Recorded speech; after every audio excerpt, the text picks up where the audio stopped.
guys, what's up everyone? Welcome or welcome back again to another video tutorial lesson, another jumper video tutorial from the Apex Predator Billiards Training Club. My name is Apex Illinois, your aspiring professional pool player and pool instructor, and in today's video tutorial we're going to be taking a little bit more deeper dive into what is referred to as the perfect putting angle on a pool table, and that is in fact the 30-degree cut shots. We're going to be diving deeper into not only how to make these shots, but primarily we're going to be focusing on how to identify these shots that are always on the pool table at various spots on the pool table. We're going to be looking at how to set these shots up, how you can actually predetermine if you're close to or far from this particular shot here on the table. We're going to be looking at various types of 30-degree cut shots, such as the Ralf Eckhert 30-degree two-rail positional 30-degree cut shots. We're going to be looking at mid-range putting angles for 30-degree cut shots. And of course, we're going to be looking at the blind pocket back cut 30-degree cut shot. So of course we're going to be diving deeper into its setup, so stay tuned with me here. If this is the first time here on the channel, guys, do not forget to smash that subscribe button below, turn on your post notification bell. If the video is of any value to you, consider leaving a like and leaving some positive questions and comments down below. So let's jump right into the video. Here we go. Alright guys, so here we go. I have proceeded here to set up the first three positional shots here, which is number one, this two ball here that is one diamond across on the short rail and two diamonds down on the long rail. And what we're going to be doing here is that we're going to be putting the two ball into this bottom right corner here, and we're going to be using center high, that is high spin here, and we're going to be going two rails. And the Ralf Eckhert positional shot states that the cue ball will travel right into the same line that is perpendicular to the foot spot line or the break spot line that is down at the bottom rail. And here you can see I was able to break out that little cluster that I had set up there, just to show you that I can actually predict the cue ball's path coming around the angles. Now here I'm going to be playing the shot again, because this time I'm going to try to be a little bit more precise with this. So I'm setting up a ball here, and I'm going to be putting some replays at the bottom of the screen, so pay attention to how consistently that I'm playing the shots.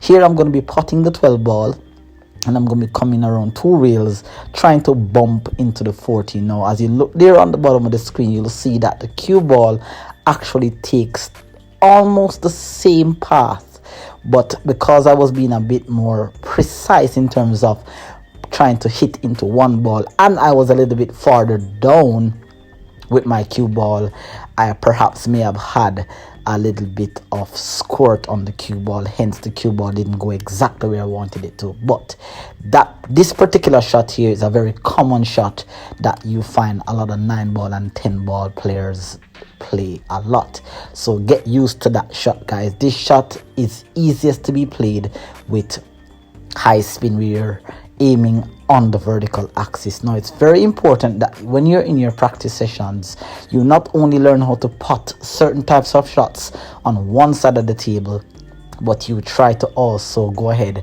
and putt it on the other side of the table. That helps to work on balancing the right side and the left side of your brain when it comes to putting certain shots. So do not just rely on putting shots to your right, also make sure that you pattern the shots and pocket shots also on your left side. Now we are moving on to shot number two, which is in fact a mid-range 30-degree cut shot. Now this shot has given me a lot of problems, because a lot of the times you're going to find, for example in this shot where I'm going to be missing the first one, I find that whenever you play this particular shot here, anywhere close to the center, throw is at its maximum, and a lot of the times here you'll find that you're going to miss this shot by undercutting. Most of the times if you go down on this shot, you're oftentimes going to be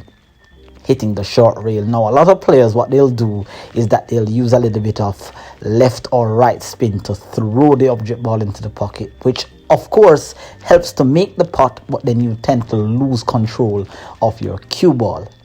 So a lot of the times you have to remember that you have to cut this ball a little bit thinner and just perhaps aim a little bit lower on the cue ball, maybe around the stun section there, and you're gonna find that most of the time your cue ball will remain right in the center of the table as you see me executed there. Now I'm proceeding to go ahead and play this very same shot here on my left side. Of course, I went down and I potted the first shot. It took me about 2 attempts, but now you'll see here that of course I'm going to be potting it on my left, and notice that on the replay here the cue ball's path remains the same. However, if you look closely at this replay, you'll see that slight body movement, that twist in the arm. Of course, that was not healthy for my stroke. That could have been just because maybe I'm gripping my cue a bit too tight, but of course that's something that you want to pay attention to.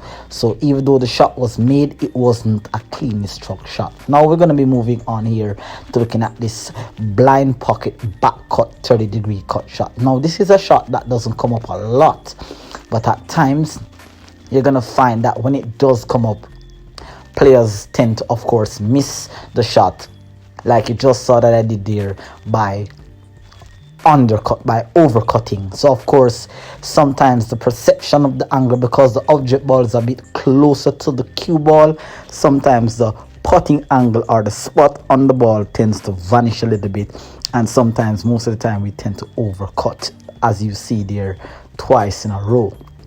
But my advice and tips towards this particular shot, if it ever comes up, is to just try to cut the ball a little bit thicker than you perceive. Just like with the mid-range shot, we tend to pocket that ball a little bit thinner. All right, so here I'm going to be executing this a lot cleaner, and you'll notice here on the replay how I have complete control over my cue ball. It remained in a straight line across the table because I'm aiming on the vertical axis.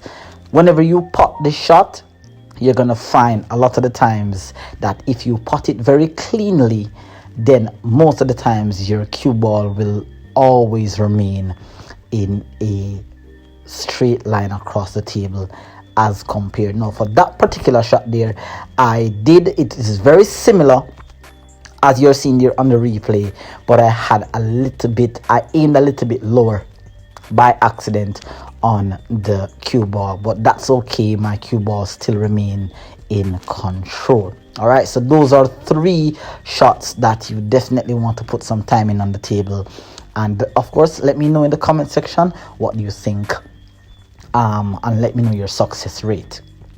Now we're moving on next here to the mid-range rail cut shot, and this is a shot that is correlated to a video that I had done, which is known as automatic aiming. I will also leave a link in the description box below for this particular video. And this shot of course is a 30-degree cut shot. Now you would have seen me doing some gestures there on the table. Look at the replay at the bottom of the screen. That is how I calculate the setup of this shot. Again, aiming stun on the cue ball here and just putting this 30-degree cut shot by aiming a half ball hit. You're gonna find consistently that this ball will be deposited. Now the stun helps the cue ball the stun will help the throw on the cue ball to be cancelled out, because if you try to aim this with center, throw occurs at its maximum when you're aiming close to the center of the cue ball. So just added bit of stun helps to cancel out the throw on the object ball. Now of course this is a perfect angle, and it's what I refer to as the yo-yo 30-degree cut shot. And a lot of the times you're going to find that you are going to get that cue ball to move nicely across the table for this particular shot here. So all right, so I want you guys to give that a try. I was able to get 2 out of 2 attempts in a row there. So let me know what you think about that one. All right, so get on the table and get it set up, guys. Of course, you can follow me on my social media platforms: Facebook, Instagram, and TikTok. I have a lot more contents over on that side. Now we're going to be moving on to this 30-degree rail cut shot, and my very first attempt here was absolutely ghastly. It was horrible, and I have a logical justification. Many times whenever players get this shot, they tend to hit the cue ball a bit too hard, and sometimes when you go through and you're not smooth in your delivery, things like that can happen. You can see that I missed the shot even before the cube object ball hit or past the side pocket, so that was horribly executed. But nevertheless, this is what practicing is about. Once you get on the pool table, it's all about assessment. Again, this requires a very smooth delivery, and of course just a little bit of maybe like stun left or stun right, depending on the potting angle. Then you're gonna find, of course, you're gonna have complete control, because it's so thin and throw is at its maximum and the object ball is so far from the pocket. A little bit of right, left, or low right or low left will help to coerce that ball into the pocket here. Of course, at times, sometimes you'll get a little error here. Not too worried about the scratch. Obviously that carammed off one of my practice balls, but you want to try to always play that shot with a little bit of low left or low right, not too much as indicated there on the screen on my cue ball indicator there. All right, so we're going to be moving on next, guys. I want to definitely give that shot a try, guys. The one previously to this, try to pocket that shot and try to always go around 3 reels back to the middle of the table. Now moving on next to a familiar shot that you're gonna see, and this shot is what is known as the spot shot 30-degree cut shot. There is in fact a video that explains how to make this shot consistently. You will see there that I missed my first shot, and I'm going to be placing a replay at the bottom of the screen, and here's the logical justification for why I missed this shot. Now notice here, as indicated in the replay, that slight little shuffle, that adjustment while I was in the stroke, is what caused the miss. I was trying to adjust for the aim, but what I should have done was that I should have gotten up and realigned myself, and that, I think, is what caused the miss. But there you can see I adjusted myself, barely potted that one in, it barely got down, but you notice that the cue ball remained in complete control. Now I'm putting the shot now on the other side of the table, and I want you to pay close attention to the cue ball's path. And you'll see here that as I go down on this shot, I didn't feel too comfortable, because I remembered that I did not align myself or realign myself on the previous shot that I had missed. So I got up, realigned myself, and just aiming with center high spin here. Notice the correlation between the cue ball's path in shot 1 and shot 2. They both took similar paths. So even though I barely missed the pot, the cue ball still maintained a consistent route. And to execute that shot, again, you simply aim the cue ball just towards the edge of the object ball. It's a half ball cut. So once you have that cue ball aligned towards the bottom or the top corner pockets on the foot spot, you can make that shot easily by aiming at a half ball hit. All right, now not much action took place into this segment of the video here. I was adding a few. I really wanted to focus more on the cue ball's path, because this is an easy shot. Most players won't ever miss it, especially on an 8-foot table, but it's still worth adding to this compact video here of this 30-degree cut shot. I want you guys to pay very close attention to how I set these shots up. I will go ahead and I'll try to do a more detailed video on how to actually calculate and identify and set up these 30-degree cut shots. This video is more of an execution video, but I hope that you guys can go on the table, whether you have an 8-foot, 7-foot, or a 10-foot or a 9-foot table, get on the table and try to practice these shots. All right, so I hope that you got some value from this video, guys. Do take care until next time. I will see you in another tutorial video.